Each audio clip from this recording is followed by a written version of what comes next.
विराट कोहली और अनुष्का है। विराज बैठ प्रसन्न हो। जी अभी ठीक। हाँ नहीं, ठीक ही रहना चाहिए। हम आपको अपने प्रभु का विधान बताते हैं थोड़ा सा। जब प्रभु किसी पर कृपा करते हैं, ये वैभव मिलना कृपा नहीं है, ये पुण्य है। पुण्य से एक घोर पापी को भी बहुत, देखो पाप करके भी उनका कोई पुण्य है जिससे वो सुकृत पूर्व के सुकृतवश चल रहे हैं, नया पाप है। ये वैभव बढ़ना या यश बढ़ना ये भगवान की कृपा नहीं मानी जाती। भगवान की कृपा मानी जाती है अंदर का चिंतन बदलना, जिससे आपके अनंत जन्मों के संस्कार भस्म होकर और अगला जो है वो बड़ा उत्तम होगा। अंदर के चिंतन से होता है, बाहर से कुछ नहीं होता। महत्व अंदर का चिंतन। अच्छा, अंदर का चिंतन हम लोगों का स्वभाव बन गया बहिर्मुखी।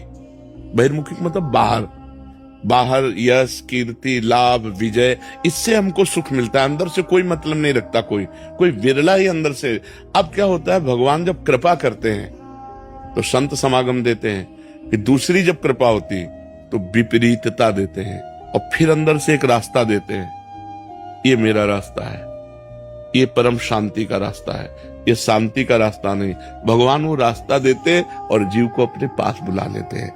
बिना प्रतिकूलता के संसार का राग नष्ट नहीं होता। किसी को भी वैराग्य होता है तो संसार की प्रतिकूलता देखकर वैराग्य होता है। सब कुछ हमारे अनुकूल है तो हम आनंदित होकर उसका भोग करते हैं। जब हमारे ऊपर प्रतिकूलता आती है तब ठेस पहुंचती है कि इतना झूठा संसार, तो अंदर से भगवान रास्ता देते हैं। ये सही है। भगवान बिना प्रतिकूलता के इस संसार को छुड़ाने का कोई भी औषधि नहीं रखी। आज तक जितने बड़े महापुरुष हुए हैं, जिनका जीवन बदला है, उनको प्रतिकूलता का दर्शन करके बदला है।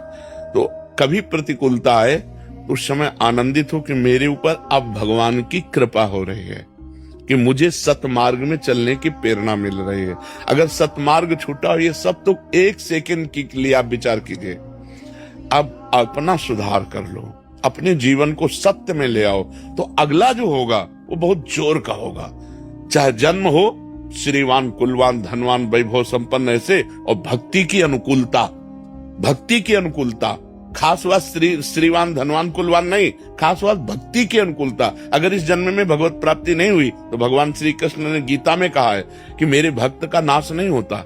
मैं कुलवान, धनवान, श्रीवानों के कुल में जन्म देता हूँ और फिर पुनः भक्ति का माहौल देता हूँ। पूर्व का जो भजन छूटा हुआ हो वहीं से उसको, बिल्कुल ऐसे ही रहो जैसे